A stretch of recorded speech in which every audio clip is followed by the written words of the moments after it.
Dhaka college ও city college শিক্ষার্থীদের মধ্যে ব্যাপক সংঘর্ষ, আহত 11 জন। সেনাবাহিনী ও পুলিশের হস্তক্ষেপে পরিস্থিতি নিয়ন্ত্রণে। প্রথমবারের মতো সচিবালয়ে প্রধান উপদেষ্টা, আইসিটি অধ্যাদেশের খসড়া উপদেষ্টা পরিষদে অনুমোদন। প্রচলিত আইনেই রাজনৈতিক দল নিষিদ্ধ সম্ভব, জানালেন আইন উপদেষ্টা। সংস্কার করে যত দ্রুত নির্বাচন দেওয়া হবে ততই জাতির জন্য মঙ্গল, ফেনীর সমাবেশে বলেছেন মির্জা ফখরুল। সরকারকে সহযোগিতার আশ্বাস। জুলাই আগস্ট গণহত্যায় গ্রেফতার দেখিয়ে কারাগারে পাঠানো হলো সাবেক আইজিপি মামুন সহ 8 জনকে। 1 মাসের মধ্যে তদন্ত শেষ করার নির্দেশ ট্রাইব্যুনালের। ঢাকা মহানগরীতে দেদারসে চলছে ব্যাটারি চালিত রিকশা, বন্ধের পক্ষে সাধারণ মানুষ, বিকল্প কর্মসংস্থানের দাবি চালকদের। দেখছিলেন ক্রাউন সিমেন্ট সংবাদ শিরোনাম। রাজধানীর সায়েন্স ল্যাব এলাকায় ঢাকা কলেজ ও সিটি কলেজের শিক্ষার্থীদের মধ্যে সংঘর্ষে উভয় পক্ষের অন্তত 11 জন আহত হয়েছে। সংঘর্ষ থামাতে টিয়ার শেল ও সাউন্ড গ্রেনেড ছোড়ে পুলিশ। পরিস্থিতি নিয়ন্ত্রণে এগিয়ে যান সেনা সদস্যরাও। তাদের চেষ্টায় 2.5 ঘণ্টা পর পরিস্থিতি নিয়ন্ত্রণে আসে, জানাচ্ছেন মুহিবুল্লাহ মুহিব।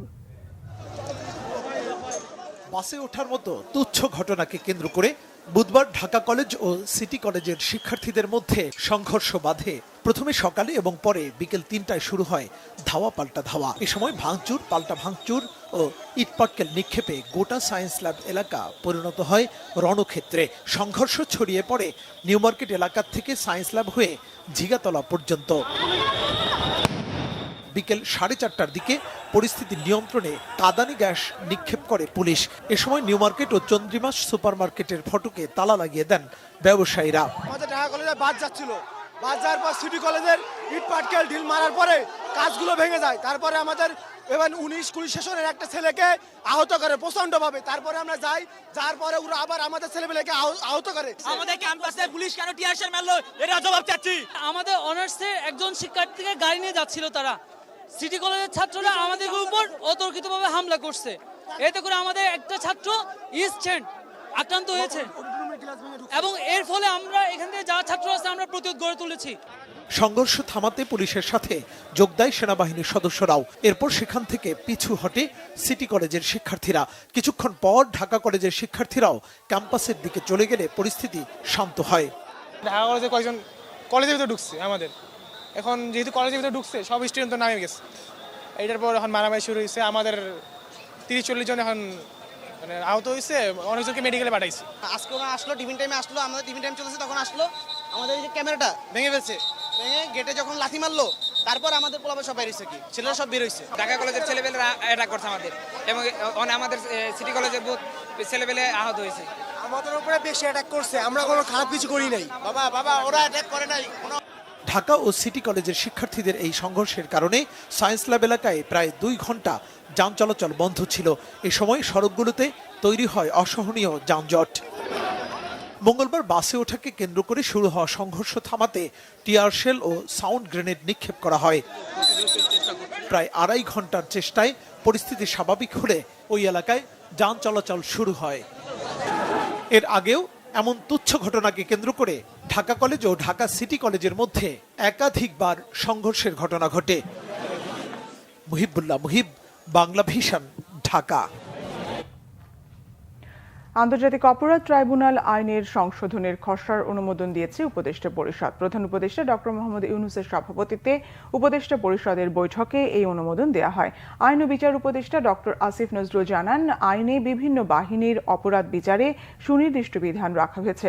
রাজনৈতিক দল নিষিদ্ধ প্রচলিত আইনেই সম্ভব বলে জানান তিনি। আন্দোলনের নামে কারো ফাঁদে পা না দিতে ছাত্রদের প্রতি আহ্বানও জানান উপদেষ্টারা। রকুনুজ্জামানের রিপোর্ট।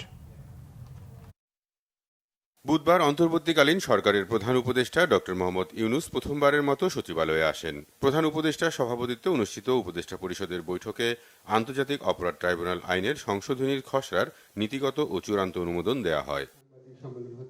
সন্ধ্যায় উপদেষ্টা পরিষদের বৈঠক নিয়ে ফরেন সার্ভিস একাডেমিতে ব্রিফিং করেন আইন উপদেষ্টা ডক্টর আসিফ নজরুল। বিচারে স্বচ্ছতা নিশ্চিত করার উদ্দেশ্যের কথা জানিয়ে তুলে ধরেন আন্তর্জাতিক অপরাধ ট্রাইব্যুনাল আইনে আনা পরিবর্তনের বিভিন্ন দিক। আমরা ডেফিনেশনটা খুব ক্লিয়ার করেছি, যেমন আপনার 3 ধরনের প্রতিষ্ঠানের 3 ধরনের বাহিনীর কে বিচারের আওতায় আনার বিধান করা হয়েছে। একটা হচ্ছে আপনার ডিসিপ্লিন ফোর্স, আর একটা হচ্ছে ইন্টেলিজেন্স এজেন্সি, আর একটা হচ্ছে অক্সিলারি ফোর্স। এটাকে আমরা খুব ভালো করে ডিফাইন করেছি, আমাদের সংবিধান, প্রচলিত মানবাধিকার আইন, সেগুলি দেখে আমরা ডিফাইন করেছি। আসিফ নজরুল বলেন, রাজনৈতিক দলের বিচারের বিধানটি সংশোধনীতে থাকছে না, তবে ট্রাইব্যুনাল এ বিষয়ে সুপারিশ করতে পারবে। পূর্বের সন্ত্রাস দমন আইন, নির্বাচন আইনের মতো আইনেই জনগণ চাইলে রাজনৈতিক দল নিষিদ্ধের সুযোগ রয়েছে। তো আজকে আমাদের উপদেষ্টা পরিষদে আলোচনাতে বলা হয়েছে, আমরা এই বিচারকে অন্য কোনো বিষয়ের সাথে সম্পর্কিত করতে চাই না। এই রাজনৈতিক দল বা কোনো সংগঠনকে নিষিদ্ধ করার প্রশ্ন আসলে এই আইনকে অযথাই প্রশ্নবিদ্ধ করার সুযোগ সৃষ্টি হবে। আমরা সেই সুযোগ দিতে চাই না। আমরা একদম ডিসেন্ট ওয়েতে, ফেয়ার ওয়েতে বিচারটা করতে চাই। এই জন্য প্রভিশনটা বাতিল করা হয়েছে। আরেকটা বিষয় হচ্ছে, আমরা অনুভব করেছি কোনো রাজনৈতিক দল বা অন্য কোনো সংগঠন তাদের অপরাধমূলক কার্যক্রমের জন্য যদি নিষিদ্ধ করার প্রয়োজন হয়, যদি নিষিদ্ধ করার দাবি উঠে সমাজে, তাহলে আমাদের অন্যান্য আইন রয়েছে, সেই সমস্ত আইনে নিষিদ্ধ করার বিধান আছে। সন্ত্রাস দমন আইনে রয়েছে, নির্বাচনী আইনে রয়েছে, 1978 পলিটিক্যাল পার্টি অর্ডিন্যান্সে রয়েছে। কাজে এখানে এই বিধানটা নাই দেখে আমাদের সেই সুযোগ, জনমতের প্রতি, জনদাবির প্রতি শ্রদ্ধা জানিয়ে এই ধরনের কোনো পদক্ষেপ নেওয়ার সুযোগ আর থাকলো না, সেটা না। মানে এই যুদ্ধাপরাধ বিচার আইনে থাকলো না, কিন্তু অন্যান্য প্রচলিত আইনে দেশে রয়েছে। সংবাদ সম্মেলনে তিতুমির কলেজের আন্দোলন সহ ছাত্রদের বিভিন্ন আন্দোলন নিয়ে কথা বলেন উপদেষ্টারা। এক্ষেত্রে ছাত্রদের প্রতি আমাদের আহ্বান থাকবে যে কোনো প্রকার উস্কানির মধ্যে না পড়ে যেন আইন শৃঙ্খলা পরিস্থিতি বজায় রাখার ক্ষেত্রে আমাদের যে নাগরিক দায়িত্ব সেটা আমরা পালন করি। তো যারা আন্দোলন করছেন তাদের কাছে আমাদের একটা দাবি থাকবে, যেটা আসিফ বলেছে বা আমরা বারবার বলেছি, যে উস্কানি অথবা এক ধরনের যে নেগেটিভ এনার্জি আছে ওগুলো না করে বরং আপনারা সরকারের সাথে প্রপার চ্যানেলে আসেন, কথা বলেন, এবং সরকার আপনাদেরকে শুনতে ইচ্ছুক এবং আপনারা সমাধানের দিকে এগিয়ে যান। এছাড়া জাতীয় মানবাধিকার কমিশন সংশোধন অধ্যাদেশ, বিদ্যুৎ ও জ্বালানি দ্রুত সরবরাহ বৃদ্ধি আইনের বিশেষ বিধান বাতিল করার নীতিগত ও চূড়ান্ত সিদ্ধান্তও দেয় উপদেষ্টা পরিষদ।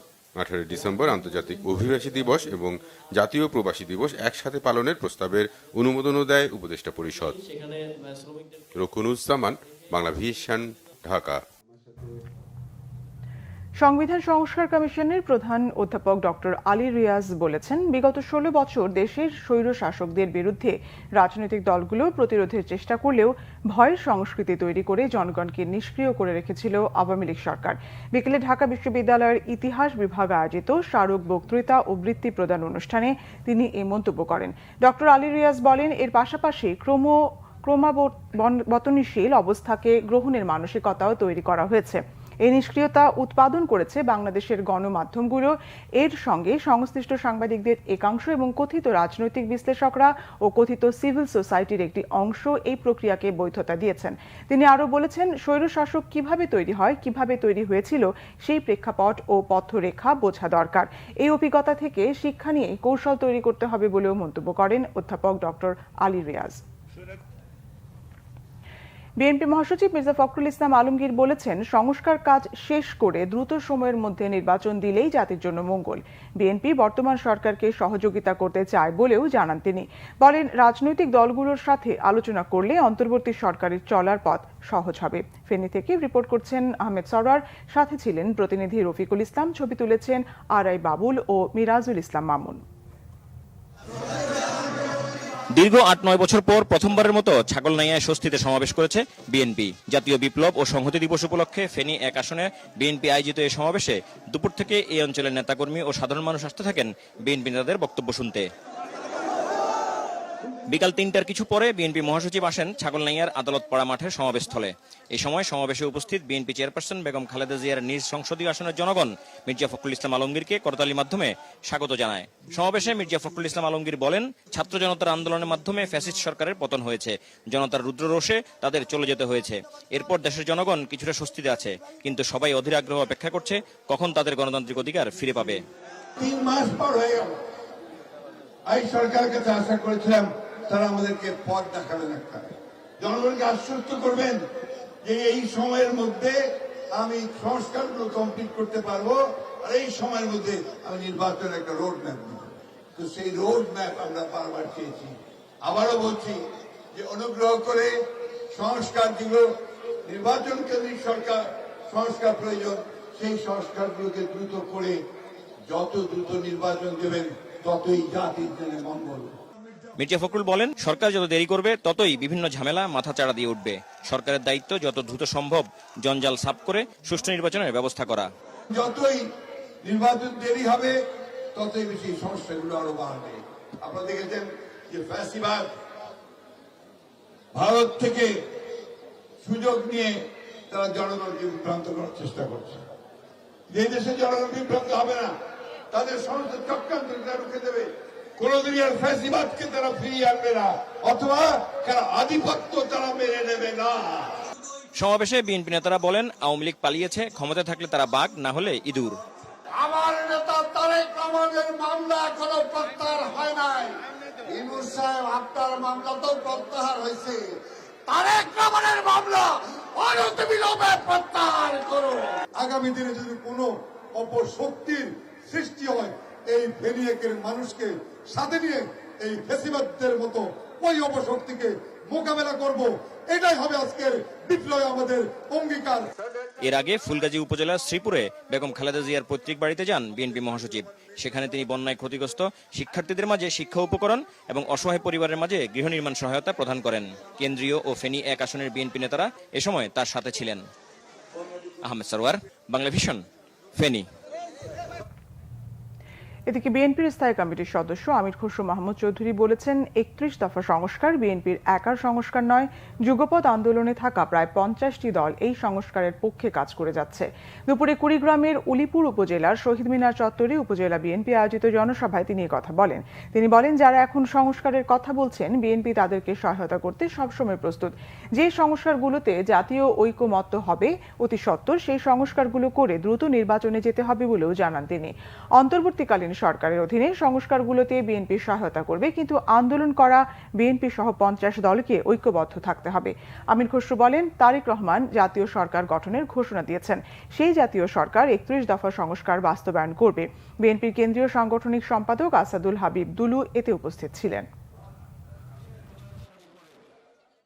অন্তর্বর্তীকালীন সরকারের অধীনে সংস্কারে আমি তো বলেছি আমরা সহযোগিতা করব, কিন্তু যেখানে ঐক্যবদ্ধ হবে। কিন্তু বিএনপি এবং আমাদের সাথে যারা রাজপথে যুক্ত করেছে প্রায় 50 দল, আমাদের সিদ্ধান্তে অটল থাকবো। এখন সংস্কার কি হয় না হয় সেটা আমরা দেখব। সশস্ত্র বাহিনী দিবস উপলক্ষে আগামীকাল বৃহস্পতিবার সেনাকুঞ্জে যাচ্ছেন বিএনপি চেয়ারপারসন খালেদা জিয়া। যোগ দেবেন সেনাকুঞ্জের সংবর্ধনা অনুষ্ঠানে। কাল বেলা 3:30টায় সেনাকুঞ্জের উদ্দেশ্যে গুলশানের বাসা থেকে বের হবেন বিএনপি চেয়ারপারসন। 2018 সালের পর খালেদা জিয়া প্রকাশ্যে কোনো কর্মসূচিতে অংশ নিচ্ছেন। এর আগে 2018 সালের 5 ফেব্রুয়ারি সবশেষ সিলেট সফর করেন তিনি। বিএনপি চেয়ারপারসনের একান্ত সচিব ABM আব্দুস সাত্তার এ তথ্য নিশ্চিত করেছেন। খালেদা জিয়ার পাশাপাশি 2009 সালের পর এবারই প্রথম বিএনপির ভারপ্রাপ্ত চেয়ারম্যান তারেক রহমানকে এই অনুষ্ঠানে আমন্ত্রণ জানানো হয়েছে। এই বছর সশস্ত্র বাহিনী দিবসের অনুষ্ঠানে বিএনপির 26 জন আমন্ত্রণ পেয়েছেন।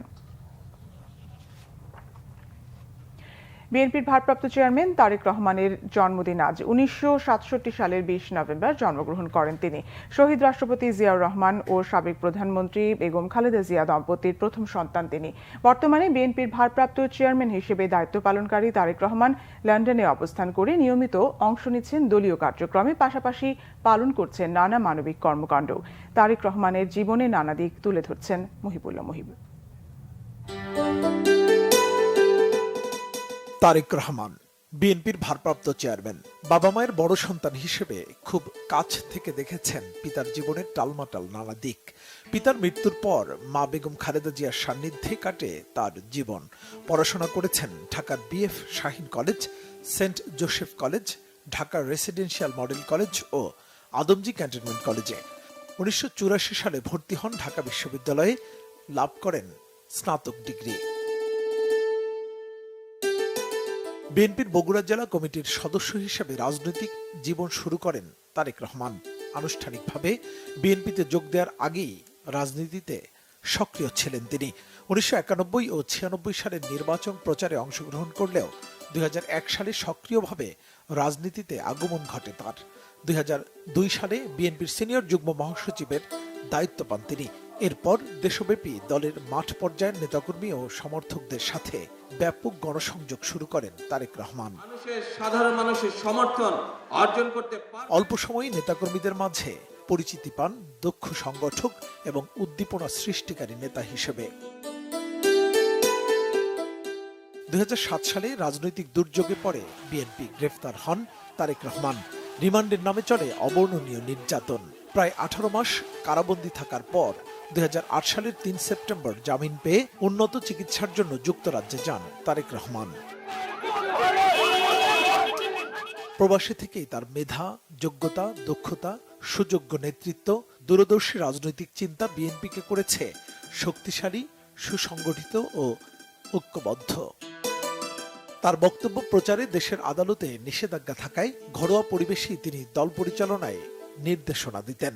শেখ হাসিনা বিরোধী আন্দোলনে তিনি দলীয় নেতাকর্মীদের পরিচালনা করেন, ছাত্রদের আন্দোলনে সর্বাত্মক সহযোগিতার নির্দেশ দেন।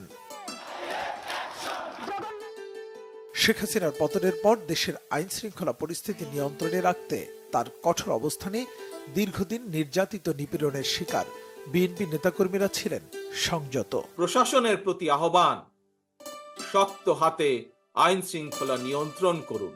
একটি বৈষম্যহীন আধুনিক রাষ্ট্রের পাশাপাশি আত্মমর্যাদার একটি সুখী, সমৃদ্ধ ও স্বনির্ভর বাংলাদেশের স্বপ্ন দেখেন তরুণ প্রজন্মের এই স্বপ্নবাজ নেতা।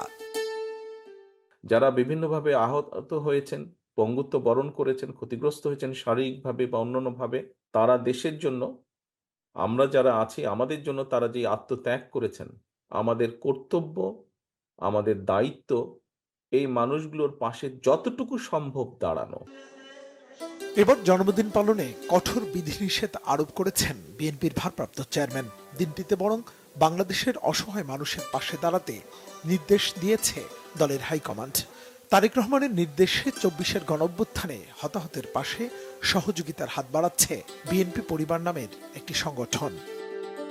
মুহিবুল্লাহ মুহিব, বাংলা ভিশন, ঢাকা।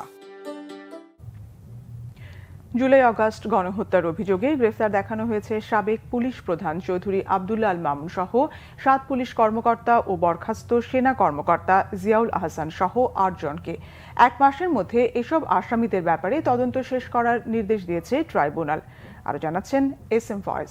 জুলাই আগস্টে দেশ জুড়ে যখন গণহত্যা হয় সে সময় পুলিশ প্রধান ছিলেন চৌধুরী আব্দুল্লাহ আল মামুন। তাকে প্রধান আসামি করে ট্রাইব্যুনালে মামলা করা হয়।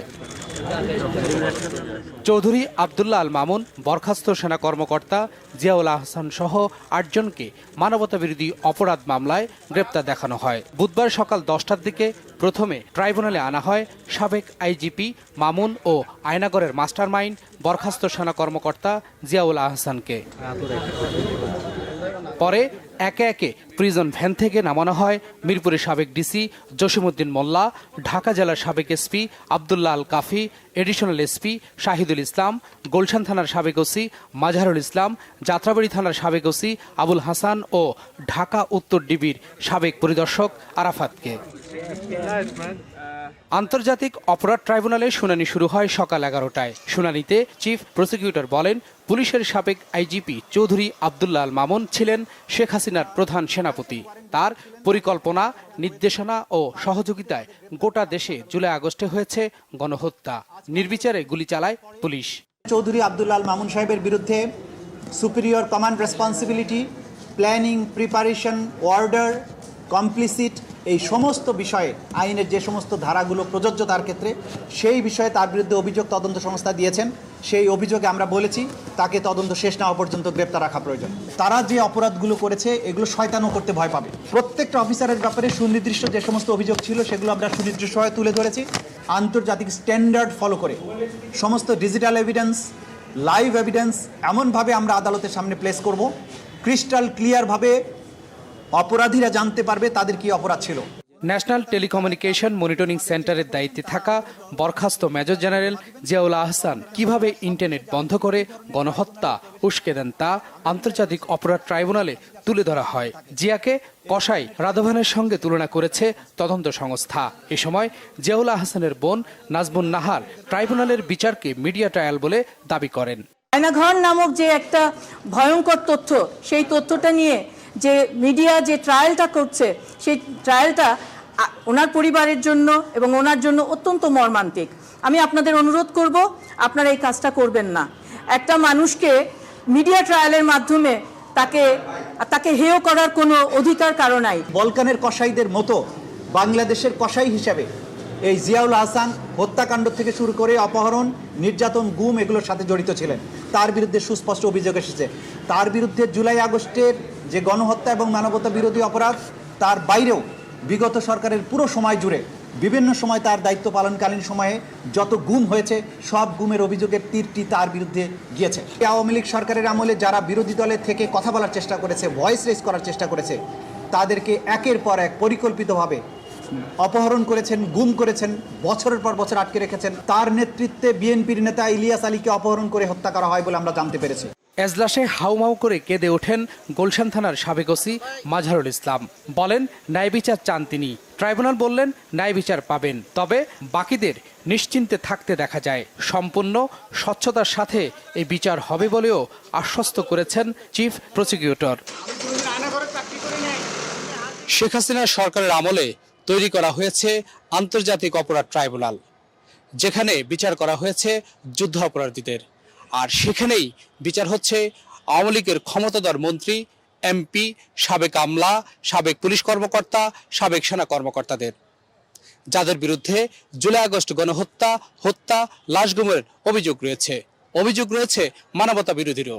আন্তর্জাতিক অপরাধ ট্রাইব্যুনালের প্রাথমিক তদন্তেও তার সত্যতা মিলেছে। S M Foyez, Bangla Vision, Dhaka.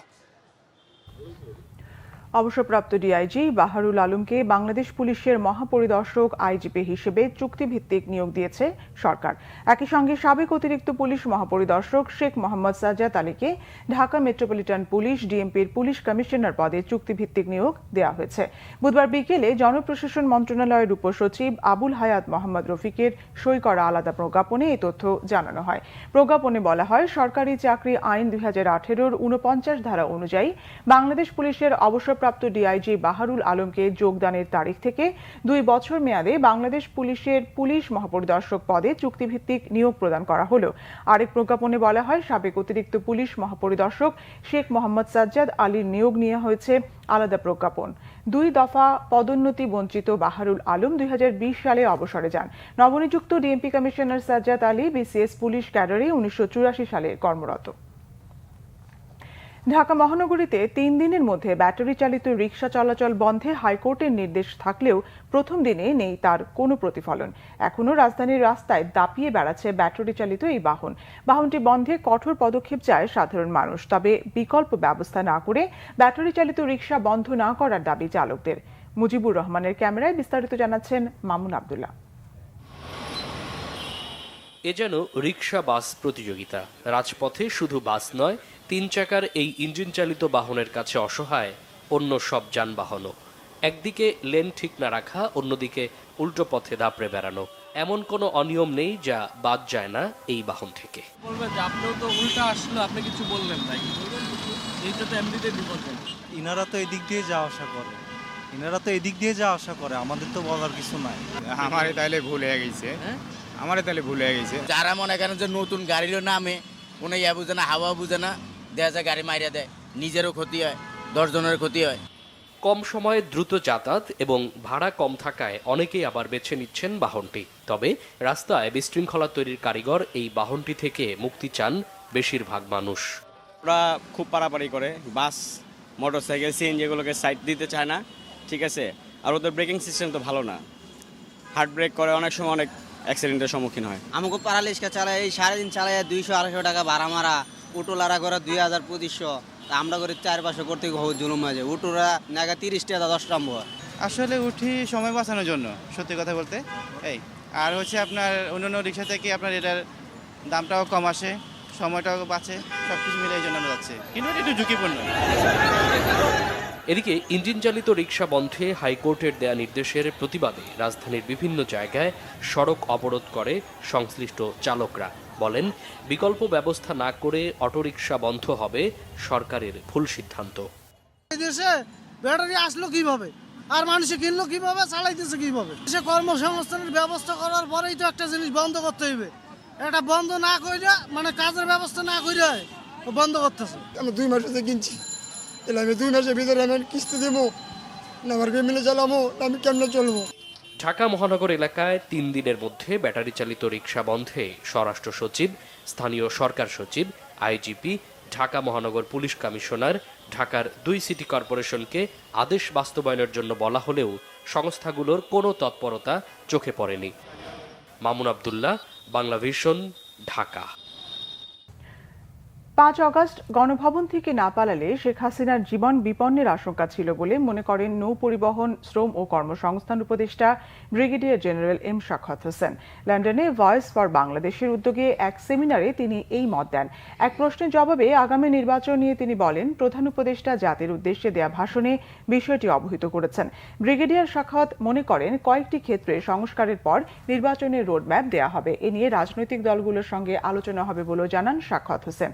তার মতে আগামী নির্বাচন 6 মাসেও হতে পারে, আবার 2026 সালের মাঝামাঝি যে কোনো সময়ই হতে পারে। তবে রাজনৈতিক দলগুলো নির্বাচনের বিষয়ে মৌখিক তাগাদা দিলেও সংস্কারের পরই নির্বাচন চায় বলে মনে করেন তিনি। না, উনি যদি থাকতেন, she would have been torn apart by the people, and that is fact, and I give you a statement that যেইভাবে লোকজন ব্যারিকেড ভেঙে পুলিশ যখন সারেন্ডার করলো, the way they were coming to গণভবনে উনি আর যদি বারবার কিন্তু আর্মি চিফ বলেছে that you have to decide in 45 minutes. So within 45 minutes ওই গণভবনের দেয়াল ভেঙে যেত, and you have seen it.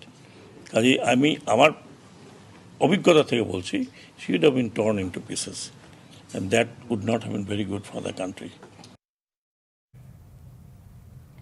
ভারতের সঙ্গে বাণিজ্যের ক্ষেত্রে সরকারের কোনো টানাপোড়েন নেই বলে জানিয়েছেন অন্তর্বর্তী সরকারের বাণিজ্য বিষয়ক উপদেষ্টা শেখ বশিরউদ্দিন। তবে পণ্য আমদানির ক্ষেত্রে কোনো দেশের সিন্ডিকেট থাকাও সমস্যা বলে মন্তব্য করেন তিনি।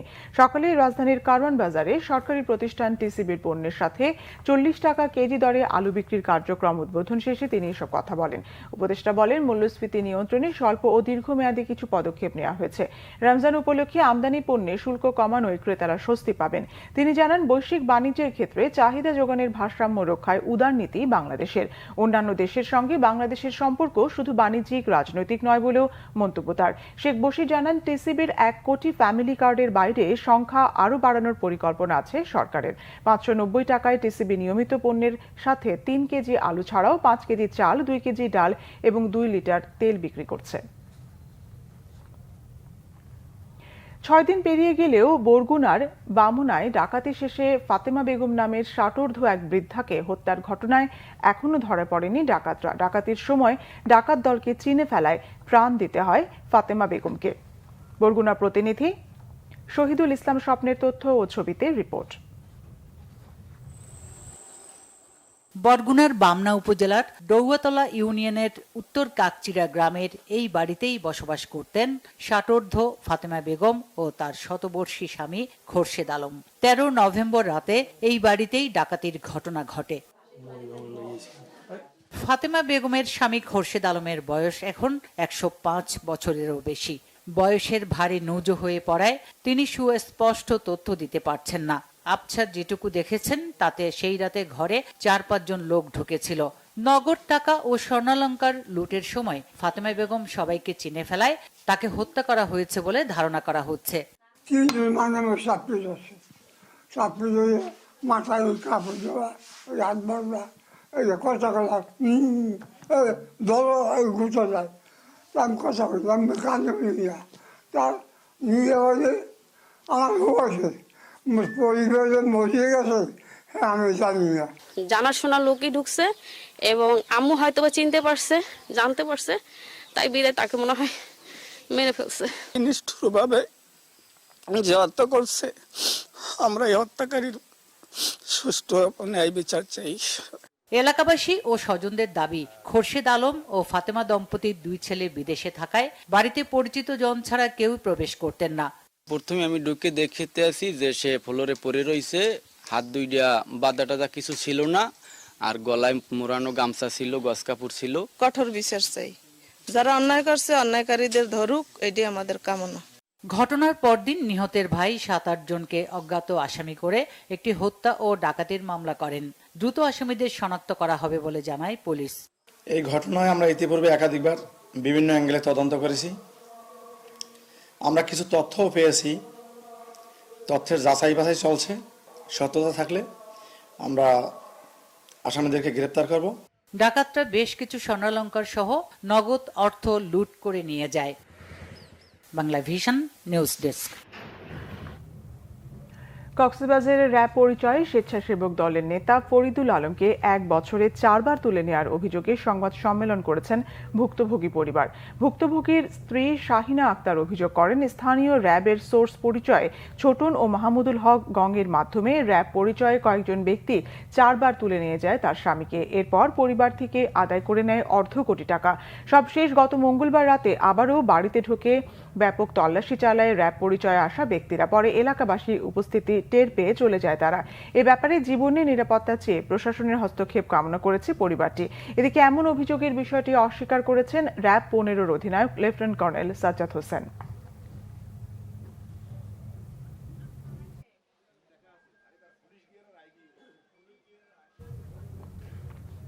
আরো কিছু খবর নিয়ে এখন একটি ডেস্ক রিপোর্ট।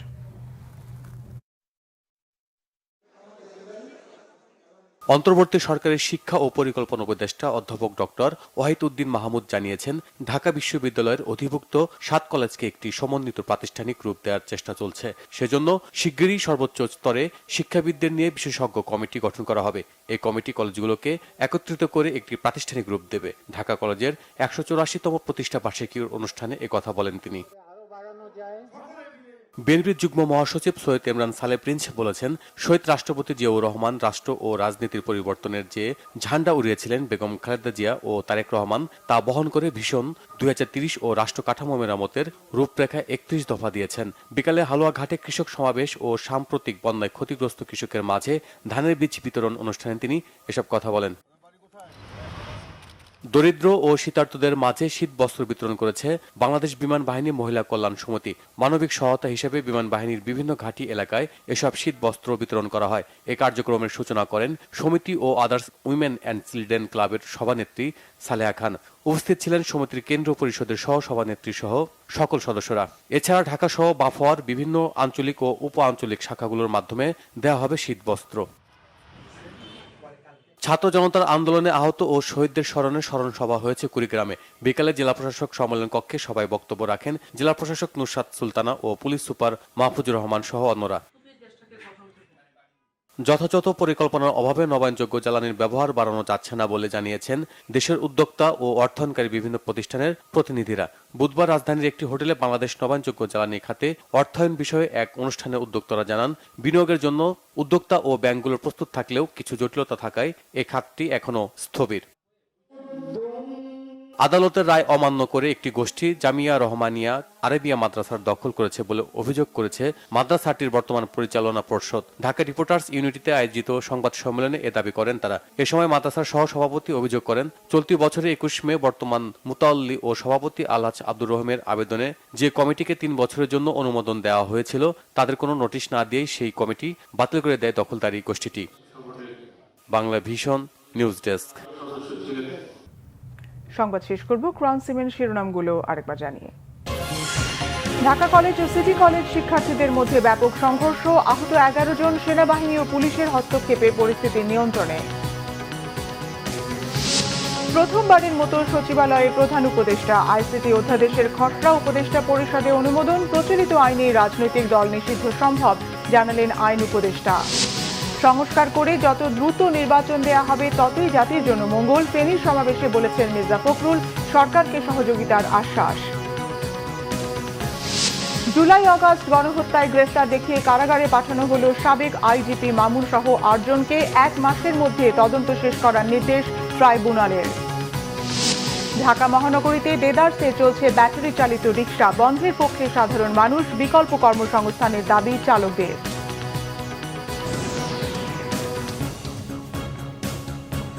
এই ছিল এখনকার মতো। পরের সংবাদ রাত 1টায় দেখার আমন্ত্রণ রইল। এছাড়া বাংলাভিশন সংবাদ ও সংবাদ সংশ্লিষ্ট অনুষ্ঠান দেখতে ভিজিট করুন www.bvnews24.com ও facebook.com/banglavishannews এবং সাবস্ক্রাইব করুন youtube.com/banglavishannews। ধন্যবাদ।